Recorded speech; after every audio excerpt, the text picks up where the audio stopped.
Mari kita berdoa. Tuntun kami dengan kuat kuasa-Mu Bapa, agar kami boleh memahami rancangan-Mu dalam hidup kami melalui firman-Mu. Dalam nama Yesus hamba berdoa, amin. Pada saat ini kita akan belajar kembali Alkitab dengan judul Alkitab Fondasi Kebenaran. Di zaman Yesus berkhotbah di atas bukit.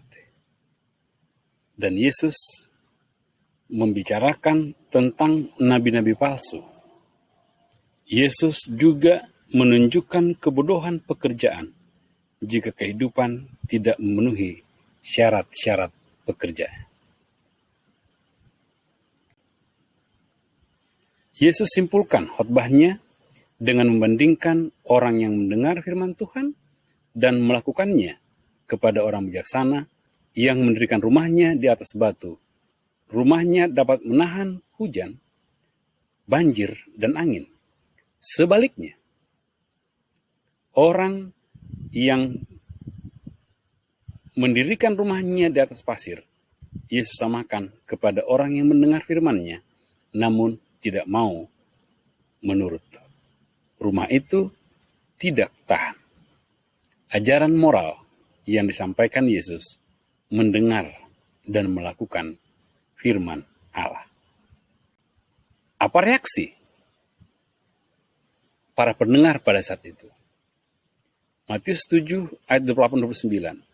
Dan setelah Yesus mengakhiri perkataan ini, takjublah orang banyak itu mendengar pengajarannya.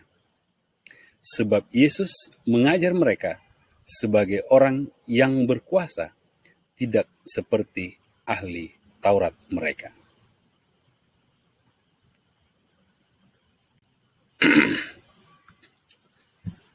Rasul Paulus menganjurkan, ketika saudara dan saya membaca firman Tuhan, maka kita harus buat firman itu sebagai fondasi kebenaran. Dalam 1 Korintus 3 ayat 10b. 10b artinya bagian akhir. Dan 11. Tetapi tiap-tiap orang harus memperhatikan bagaimana ia harus membangun di atasnya.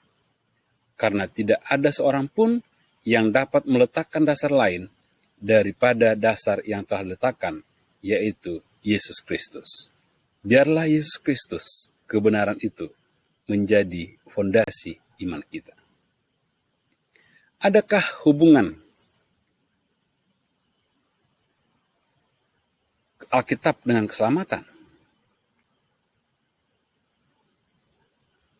1 Korintus 10. 1 Tesalonika 2, 2 Tesalonika 2:13. Akan tetapi kami harus selalu mengucap syukur kepada Allah karena kamu, saudara-saudara, yang dikasihi Tuhan. Sebab Allah dari mulanya telah memilih kamu untuk diselamatkan dalam roh yang menguduskan kamu dan dalam kebenaran yang kamu percayai. Roh menuntun saudara dan saya dan menguduskan saudara dan saya ketika saudara dan saya percaya akan kebenaran yang tertulis dalam firman-Nya. Rasul Paulus menasihatkan Titus dalam Titus 2 ayat 1 dan 7. Dari Paulus hamba Allah dan Rasul Yesus Kristus untuk memelihara iman orang-orang pilihan Allah dan pengetahuan akan kebenaran seperti yang nampak dalam ibadah kita. Sebab sebagai pengatur rumah Allah, seorang penilik jemaat harus tidak bercacat, tidak angkuh, bukan pemberang, bukan peminum, bukan pemarah, tidak serakah. Titus dinasihatkan oleh hamba Tuhan Paulus sebagai penilik jemaat, tidak bercacat, tidak angkuh, bukan pemberang, bukan peminum, bukan pemarah, dan tidak serakah. Kenapa? Karena kebenaran yang diajarkan oleh Titus harus ditinggikan. Dalam kebenaran itu harus Yesus yang ditinggikan. Kenapa? Karena saudara dan saya sama seperti Titus dipilih oleh Allah sebagai penilik jemaat. Apa akibat menolak kebenaran? 2 Tesalonika 2 ayat 10 dan 12 sampai 12. Dengan rupa-rupa tipu daya jahat terhadap orang-orang yang harus binasa karena mereka tidak menerima dan mengasihi kebenaran yang dapat menyelamatkan mereka.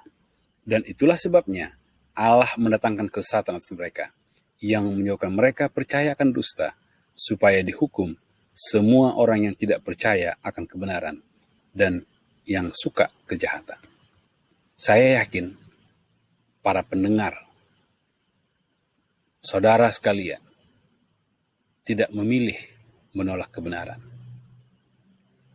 Kita harus hidup dalam kebenaran.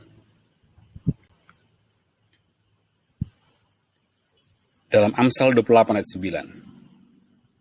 Siapa memalingkan telinganya untuk tidak mendengarkan hukum, juga doanya adalah kekejian.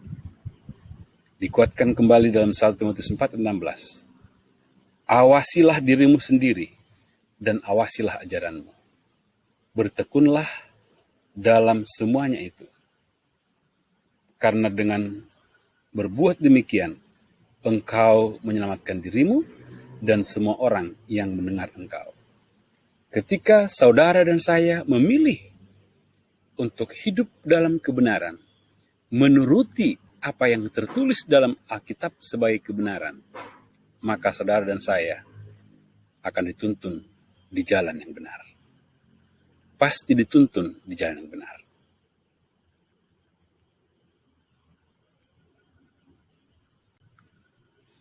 Percayakah saudara bahwa Alkitab sebagai fondasi kebenaran?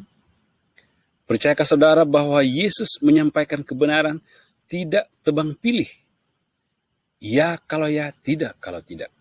Saya yakin saudara yang saya kasihi dalam Yesus Kristus adalah pencinta kebenaran yang tertulis dalam firman-Nya, yang Allah tuliskan melalui para hamba-Nya, para raja, nabi, untuk menceritakan kisah kasih Allah yang Maha Kasih kepada saudara dan saya.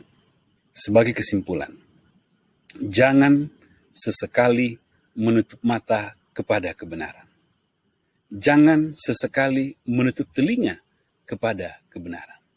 Jangan sesekali mengeraskan hati terhadap apa yang Tuhan sampaikan lewat firman-Nya sebagai kebenaran.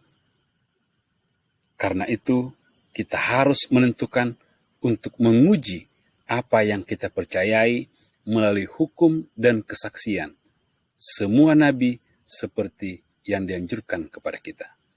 Marilah kita menolak tradisi manusia sebagai fondasi kebenaran. Jangan kita ikuti kata si A, kata si B, tapi mari kita ikuti menurut firman Tuhan. Mari kita ikuti apa yang tertulis. Tuhan, sumber segala berkat, terus menyertai saudara dan saya. Kita berdoa. Terima kasih Tuhan, Engkau adalah fondasi kebenaran kami yang Bapa tuangkan dalam firman-Mu. Urapi kami dengan kuasa-Mu, agar kami terus hidup dalam kebenaran-Mu. Ampunkan dosa pelanggaran kami. Kehendak-Mu yang jadi, di dalam nama Yesus. Amin. Sampai berjumpa besok di pertemuan berikutnya. Tuhan menyertai kita sekalian. Shalom.